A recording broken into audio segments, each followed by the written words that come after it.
Hi, I'm Izzy. Welcome back to the Gleeson First Time Buyer podcast. We've created this podcast to help you on your home ownership journey, and so far have covered everything from finance advice to home ownership stories and everything in between, with some amazing guests who have joined us along the way. If you've missed an episode, you can listen back to our podcast and all the most common streaming services such as Spotify and Apple Music, but also on our YouTube channel, which you can find by searching the Gleeson First Time Buyer podcast. This week is the final episode of the first season of the Gleeson First Time Buyer podcast, and we're back with our lovely interior designer Vanessa. We've already chatted about the interior trends of 2022 and how to style your home on a budget, so if you've missed that, don't forget to listen back on our previous episodes. This week, Vanessa's going to be talking about how she styles our gorgeous show homes. So welcome back, Vanessa. It's been great talking to you about all the interior trends and how to style on a budget in our previous episodes. Yeah. But this time we want to talk about our show homes and how you decide how to style them and kind of the process from start to finish. Okay. So if you want to kind of get straight into it. Yeah. So when we first given plans, we know what house types we're going to look at and style for your show homes. But what we normally do is sit down and talk about your purchaser, who they are, what they're doing, what do they do on a Saturday night, where do they go and get their supermarket shopping. Not where's the closest supermarket, but where do they go and get their groceries. It says lots about people, what car they drive. So it's getting that demographic of knowing who is going to purchase those show homes so that we can make sure that we're doing something that appeals to them. As much information as we can possibly get for we take a brief. And like I say, I ask all these questions to Gleeson people, whoever's in charge of running this next site. And then we go away and start looking at colours. We like to make sure that, Gleeson have got quite a few sites in certain areas that, you could go and look at one site, but there could be another Gleeson site 10 miles away. So you might go and have a look over there. We want to make sure that if you do go and look over there, you're not seeing anything the same as what you're seeing on this site. So a lot of time and effort goes into that. We almost say at times we run out of colours, because you do things and you think, what am I going to do now? Not enough colours in the rainbow. But you mix them up. You make it different. Again, we've talked about trends previously, but we look at the trends. And I also look on your Instagrams and things that have gone by with Gleeson, where your customers are actually putting their homes on there, which is really, really interesting to see, because what some people do with their homes is absolutely amazing. Absolutely amazing. So, we do take inspiration from what your previous clients have done, because that makes sure that we are ticking all the boxes of what your potential new purchasers are gonna look at. So I think that's one of my favourite aspects of the job, is when I'm looking for content from some of our customers and kind of scrolling through the Instagram feed, and you can just see how they've just put like a cozy corner, or they've done the outside and transformed their garden, and it's just stunning how they've styled their interiors. It's very, very good, very good. But predominantly, once we've decided what colours we're going to do, we go to work. I sit down with the designers and we go to work about putting that design together.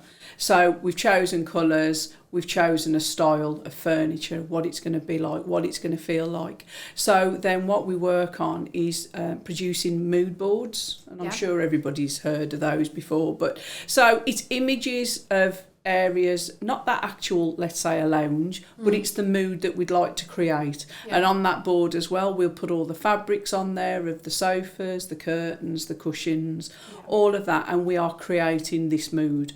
So we do all of those things. We look at the bedrooms. Are we going to have children there? That's the thing. I love the kids' rooms in the show homes. They're so cute.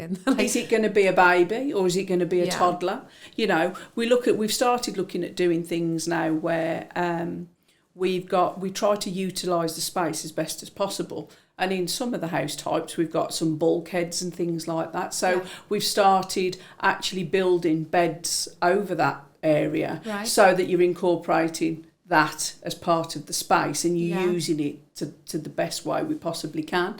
But it's exciting for the kids as well. So if they've got a bunk bed or they're going up their ladder with a desk underneath. So we've done all that, and it's what people can do themselves anyway. So it's making it aspirational, so people can see and think, I could do that. Yeah. You know, whether you put a paint feature on the wall, you put a stripe on the wall, people can do that themselves. Yeah. So it's great having all these ideas and use all these lovely fabrics and things like that. But we try to incorporate things that your customers can do themselves. Yeah. And it makes them see themselves living there. It's very realistic, I think, with the style of all our show homes. Is, like you said, it's how you could move into them as they're designed and just start living. Yeah, absolutely. And that's how we want it to feel. Yeah. Yes, it's a show home, and like I said, you want it to be aspirational, but you want to make sure it's in reach as well. Yeah. And that I always say, when you walk into a show home and you see a good sofa or a bed made, that you think, you know what, I'd be happy to sleep in that bed as a guest, or you know, whatever. If you make that feel, it makes it feel like that and homely. Yeah. That's great.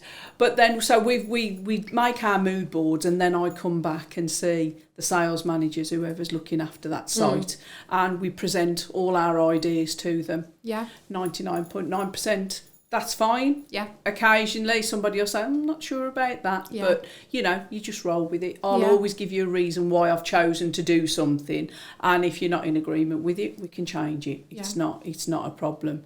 So so that's the scheme done. Yeah. We've presented, Gleeson have accepted it, and then it's a case of timings then, and know when we're going to install it, and then we have to start ordering it. Yeah, so that leads very nicely on to my next question. So after you've got the mood board put together, you've taken it to Gleeson and had those conversations, what's the next steps of choosing the furniture, or how do you go about kind of choosing what goes actually in after you've decided of the style and the colour schemes? Well, we'll have already chosen the furniture at the mood board stage. So when we've put that mood image on the board, we will actually show you pieces of furniture that we've chosen, so you've seen it. So when we've done our mood boards, that scheme is complete. It's not that we've got to add to it. We've completed it. Okay. And then if you want to change a few things, we just change it within the file. Yeah. So as soon as you've signed that off and you're happy with the scheme that we've done for you, we start ordering. And the first things we start to do is the bigger items. So we order all the fabrics, whether it be for the curtains or sofas. You know, we do buy some off-the-shelf sofas, but we also have things made. It's like beds and headboards and things like that. Again, we have some made. We buy some off the shelf, and we go to places that's online, that's open to everybody. We have got some trade people we use that are used for interior designers, but again, I'll go back to saying we try and make it as real as possible, that you could go out and go, I've seen that in Dunelm. Yeah. You know, so we keep that in mind when we're doing the Gleeson show home. So so then it takes sort of 3-4 weeks normally to order a show home and receive the furniture. Yep. You know, sometimes bespoke pieces can take a little bit longer. And what I also do, a couple of weeks before we're actually due to install, I will come to site and walk the show home to make sure that the radiator's in the same place as we thought it was, or it's that it's handed the right way. Because if we order an L-shaped sofa and all of a sudden we've got it that the return on it's a right-hand sided, and you walk in and then you think, that's not going to fit now, because this has happened for whatever reason. So we like to go and check to make sure that everything works. And then if we are doing any bespoke work, like I talked about, a bed over the bulkhead, that's when we'll start doing it. You know, we'll have already given the painters and decorators a decorating schedule, so we'll have supplied wallpapers or give them paint colours, so they'll be getting on with that. Yeah. Then we arrange to get flooring put in there, so it's all ready, clean, ready for us to come in and style. The big thing about a show home scheme is accessorization. Yes. And I always say, I say this many, many times, it can make or break a scheme, the accessorisation. So we have stylists that actually go out and buy for every individual show home. Okay. Now, that could be from John Lewis, from Next. If there's something particular that we know works well in our scheme, we will go and buy it. But we've also got trade accounts where you go and order things, but we pride ourselves on that you don't keep seeing the same thing over and over again. Yeah. But on the other hand, we want to use things that's accessible to customers. Yeah. So, you know, we have... that's the nice part. We enjoy going and doing the buying. And I always say, you know, if budgets are tight, be careful how you spend your budget, but buy those one or two things that are more expensive. It could be your cushions on your sofa or a bed throw, that luxury item, and then you do something a little bit cheaper for the other bits and pieces, because you just want to make those wow factors. And by just putting a bigger bit of the budget to one side to do that, and then you work around the rest with something a little bit cheaper. Do you ever find when you get to the styling part and you kind of put in all the accessories and furniture in, do you ever kind of, in the spur of the moment, see something that you kind of think, oh, that a light would go just perfect there? Or... Yeah, and that's when we go running off to some shops and go and find it, because if we do see things, you know, we will try and make something right then and there, because we're not always right. You know, sometimes you can get there and you think, I haven't bought enough accessories. What I want to fill that, whether it be a kitchen work surface. Yeah. So, you know, the stylists do go out and they will go to all the shops that you guys go to. Yeah. And I've not mentioned this previously. We've talked about this in one of the previous podcasts.